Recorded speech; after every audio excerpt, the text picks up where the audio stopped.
everybody, today we're going to look at something very exciting. I'm going to go through this relatively fast, so if you're a beginner scripter, I don't necessarily recommend following this as your first tutorial, but I think you're going to see some really cool concepts and hopefully you'll learn something while we're at it too.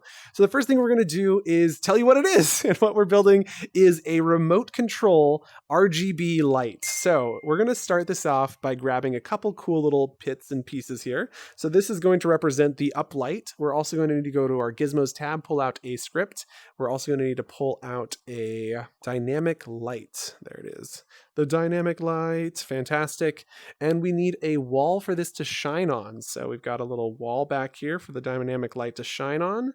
And we're going to make it a little bit more interesting to look at. So we'll make it a couple sections there. And we want this to be directional so it looks more like an up light. So we're going to go spotlight. And we're going to rotate this to be upwards like that. And then we can, oops, that's not aligned. Try that again. Boop. There we go. Select. Nice uplighting right there. And we want to just start this off by getting a good color. If you haven't seen this before, this blew me away. If this blows you away, please comment, let me know, because this shocked me. So I'm selecting the color red. I just painted it. I just painted the color red. I'm not seeing any red reflecting off on this. I think that's because our spread is not wide enough, maybe? Increase the spread? Nope. Is there a little red in there? Maybe we need to turn the light down in this world. So we're going to go to our gizmos tab and pull out the environment gizmo so we can change the lighting to be not daytime, but actually something more like overcast. There we go. Now we're starting to see it. Maybe we'll go with like midnight black. We're going to really customize. Ooh, that's what I'm talking about right there. That is so good. Some very nice mood lighting there. And we can select this and drag it down till we get the exact shape we want. Fantastic. Look at that. That is looking really good. I like that a lot. I think it is a little wide though, so we're going to slow that down. We're going to increase the intensity. Nice. Maybe make it a little wider. And fall off distance. Nice. Okay, that feels pretty good. I'm thinking maybe even a little less. Ooh, yep. That's pretty close to what I want right there. Right there, a little bit more intense. And yeah, so once again, just seriously, paint tool, you can just try a bunch of different colors out. And so yeah, we're going to do a red, green, blue controller. So you'll be able to mix these colors to create whatever color you want. Yeah, and you can just literally paint swatch this. This swatch can just be painted. Like what? Okay, we'll leave it as blue for now, but yeah, you get the idea. This is really cool. So we've got our up light. Now we want a remote control that can control this light. We're going to use this script to make this remote control. And we're also going to build a remote control. And so I know this isn't going to look great. So it is what it is, but this is the remote control. And then I'll come down to my player icon over here and use that to kind of get the sizing just right. And I know that what I want it to do is be black. So it's kind of got this nice plastic tones, almost like plastic, and nice. That's good. And then because I want it to look like a remote control and not just a half cylinder, I'm going to grab a red sphere, and that should give it like a unlit material. There we go. Not super bright. There we go. And now we can put that over here in the top right of our controller. I'm going to snap this in like that and then slide it until I like where it's at, like right there. And now we'll group those two things together. And that is our remote control. I know it's not super fancy. Feel free to design one that looks better, but this is a good first start. Now we need to attach this script. So I'm just going to start by attaching script 1. We do need to give it a better name than that, but this is a good start. We're also going to set it to be interactive and grabbable. We're not going to do anything crazy. If you're interested in adding a return script to this, I definitely would encourage starting with a return script rather than what we're going to do. So you can check out that video here. So definitely go check that out. And if you're watching the live stream with us, you can go and search up return. It's one of the most recent like 3 videos we just posted. So now from the script, we're going to open this up. Let's go ahead and name this RGB remote. RGB remote. So the first thing to think about this light is when you press your index trigger, it's going to cycle between the red, green, and blue value. So we're going to use this light LED to indicate how much red, green, and blue is being applied to the light. And so to do that, we're going to come up here and create a new object variable. So we'll drop down, select object, and then we're going to call this indicator light. We also need a reference for the actual light itself. So we'll create another object called C light, like dynamic light. So D light, click confirm. And so we're going to create a new variable, drop down and select color, which will represent the red, green, and blue. So this will be called current RGB, and then we'll click confirm. And now that we have our current RGB, we're going to start this with 100% red, 100% green, 100% blue. So what this color is going to be is what is our starting point, and we're going to actually start this at a kind of like a light cyan. There we go. Kind of similar to what we're seeing over there. And so this is going to be the starting point. And now we want players to be able to interact with this. And so what we want to do first and foremost is make it so when the index trigger is pressed, we cycle between the RG and B values. So what we need to do then to know which value we're on is to cycle is using this number. And we're going to call this current position. So you can think of this being like 0 is red and 1 is green and 2 is blue. So that's how you get your RG and B. And so we're going to cycle through that when the index trigger is pressed. From our events tab, we're going to scroll down to index trigger is pressed. So that's under controller events, index trigger is pressed. Bring that over. We don't need when world is started. We kind of do. So when world is started, we should actually paint the lights. From the top of the actions tab, we're going to grab set object color and bring that into when world is started. This is so that we can paint that dynamic light, that starting color. So that way it always starts at the right color. And we can actually quickly test that by opening up this script. And you'll see that we have a couple slots to fill out. We need to fill out the indicator light and the dynamic light. And so if we come over here and grab this dynamic light reference here, and open up that properties panel, we can then grab this reference pill and drop that into the dynamic light slot. And we should have actually just seen that change. I think it did, but that's okay. And then our indicator light, we're going to zoom into the grouping. So this button here allows us to zoom into the group. And you can see you can also zoom out when you're done. We're going to open up the properties panel for this little red thing here, then double click to zoom out or press that button I just showed you. Now we can drag this reference pill into the indicator light. Fantastic. There we go. That will need to be animated. We don't want it to be collidable though, so I'm going to turn collisions off on it. Fantastic. All right. So now that we've got this all wired up, we can test this again by going over here and just saying, let's remove all of the green and then click enter, and that should change. It didn't change. Am I crazy? Set dynamic light color to current RGB. Oh, the world's not started. Hey, there it goes. Okay. You can see it is now working. That's actually a pretty color. We're going to stick with that for now. So we set the dynamic light to be that pretty purple there. And now when the index trigger is pressed, we want this indicator to switch between red, green, and blue. And so to do that, we go to our values tab where we're going to grab the set to. And what we're setting is that current position. And so when index trigger is pressed, we're going to go forward. We're never going to go backwards. It's just forwards. And so we need to go +1, but we need it to loop. The first thing we're going to do is grab this modulus operator, drop that in over here. And then we need to grab the plus symbol, which we put into the A slot. And so what we want to do is take current position and +1. So back over here on our values tab, we can then grab the number input. And so what we're doing is setting current position to be plus, not 0, but 1. And then what we're modulusing it by is the value at which it loops. And since there's 3 of these values, we want to type in the number 3 here.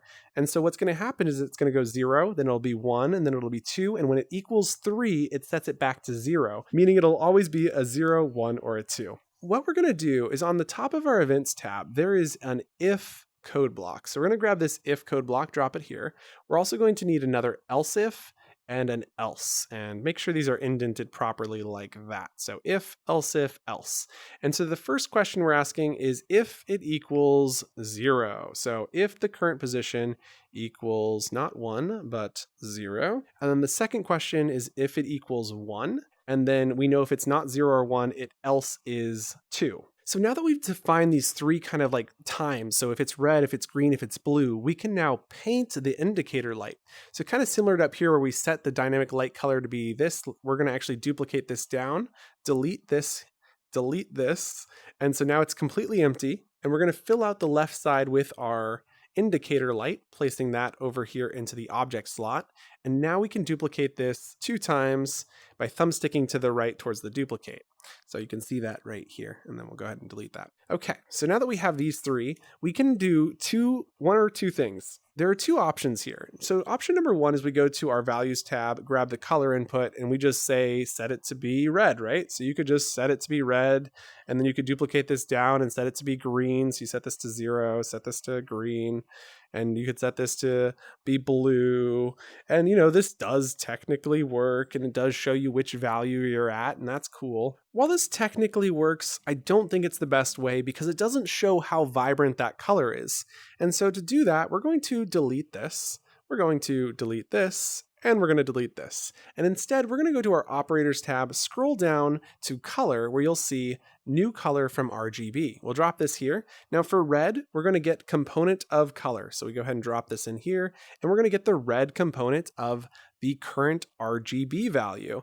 And then this in G and B will be 0. So we'll just duplicate that into here and here. Now we can say, just show how much red is there. Now we can duplicate that into here and then slide this into the green position, duplicate a 0 into here, drop down, select green, duplicate this here, do this for blue as well. And now we have got 3 indicators that actually show how much red is actually being used. The problem I'm seeing right now is that this needs to update dynamically, and it's currently not. And so what I mean by that is we need another event. So we say when event is received, and we're going to call this the update event. So we'll call this update. And so when update is received, it's going to update all the things. So we drag this if into here, drag the else if into here, drag the else into here. And so this, when index trigger is pressed, we need to send update to self. So then over here, we can say send event to object. So send event update to self. And then when world is started, we also want to send update to self. This should change the color of the red.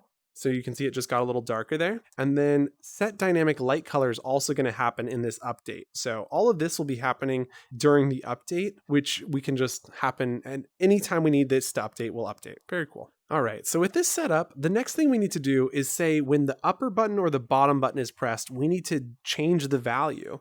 And so to do that, under events, we're going to scroll down to controller events. And under controller events, you'll see when button 1 is pressed and when button 2 is pressed. We're going to bring these in kind of reverse order, when button 2 is pressed, then when button 1 is pressed. The reason I like to do it this way is because button 2 is the top button on your controller, that's the B button, and button 1 is the bottom button, which is your A button. And I just like to think of these as like upwards means increase, bottom means decrease. It just makes sense to me, right? So that's like how I order them in here chronologically. I also order them kind of the way I imagine them in my head. And so down here with button 2 and button 1, we're going to do very similar things. The problem is these need to know which position we're in. So this if else that we did before, we need to do that up here as well. So I'm going to go ahead and duplicate this in here, delete that, then go back to the top of our events tab and create another else if, and then do equals 1, and then another else at the bottom. And so this is going to have different operations depending on which color it is. And we'll go through that in just a second, but we need to duplicate this also into the one above it as well. There we go. So these two are going to be very similar, except for one is going to subtract and one is going to add. And so we're going to go to a values tab, scroll to the top, where we're going to grab a set to, drop this into the if, and what we're setting is this current RGB. So we're going to set the current RGB, and we're only setting the red value. And so if we go back to our operators tab, you remember we could get a new color from RGB, and to do that, we actually were able to get the component of a color. So we're able to get the component blue and green. So we'll say select blue, select green, and this is for the current RGB. So we're getting these two values and leaving them the same. And we're just going to go ahead and duplicate this into both of these positions as well, and just slide them into the correct spot, which is when we're updating blue, we need to change the red. When we're updating green, we need to change just the green. There we go. So it says blank, green, blue, red, blank, blue, red, green, blank. There we go. So now what we're setting the red to is the current red value plus a value modulus 1. Actually, I didn't want to modulus. I wanted to use the max, or excuse me, the min. And so what min is going to do is it's going to choose whatever is the smallest value. And so if I type in 1, if it tries to go higher than 1, it'll always stay at 1. So then we can grab the plus symbol and say, grab the current red. So we drop down, select red. So get the current red value from the RGB, add to it with 0.01. And since it would take quite a bit of clicks, I'm going to do 0.02. So it's 50 clicks to get to maximum. Even that's quite a lot. Let's do 0.05. So there's 20 clicks to get to the maximum color, and then 20 clicks to get to the minimum color. There we go. So that is how we increase the red value. And then we're going to select this and duplicate it into here for green, then drop down, select green, duplicate it into blue, and So I'm sticking to the right, drop down and select blue. And now we have set it up so that we can increase the red, green, and blue values. We're going to go and then duplicate this into all 3 of these spots. And then we just need to set this to be a minus symbol rather than a plus symbol. And we are done. Oh, except for I forgot one other thing. We need to send update to self in both of these events. So down here, we need to duplicate update at the bottom of this, and then to subtract one is probably the hard part here, being honest. So we're going to delete this, grab a subtract symbol, then drag down get component blue, and then we're subtracting 0.05. And then we delete the plus symbol, delete the minimum symbol, and then just duplicate this in just as we did a moment ago. And this will be green, delete this minimum symbol, and then duplicate, and then select red. Okay, there we go. So now we've got a way to increase and decrease the red value. We have a way to update it and display the update. We have a way to show how much it is been changed. So theoretically, this should work. I think I wired everything incorrectly. It looks like I did. I'm a little scared, but stop world, play world, and we'll see what happens. So, all right, I grab my remote. I press the index trigger. I can see that there is no green. I can see that there is some blue. So let's try adding some green. So if I go back to green and I press the up button, you can see green is being added. You can see the color shifting here becomes a little bit more green. I can shift to blue and decrease the blue value. We start to get this yellow now. Blue's now gone. Now we're in red. I can increase the red, get this nice orange hue. Oh, that's actually really cool. So yeah, I mean, there you have it. That is some pretty cool lighting. Yeah, I don't know if there's anything else to say, but fantastic. If you followed along and made it through this, great work. If you have any questions, definitely leave them in the comments and let us know. But yeah, thank you so much for watching, and we'll see you in the next one. Bye!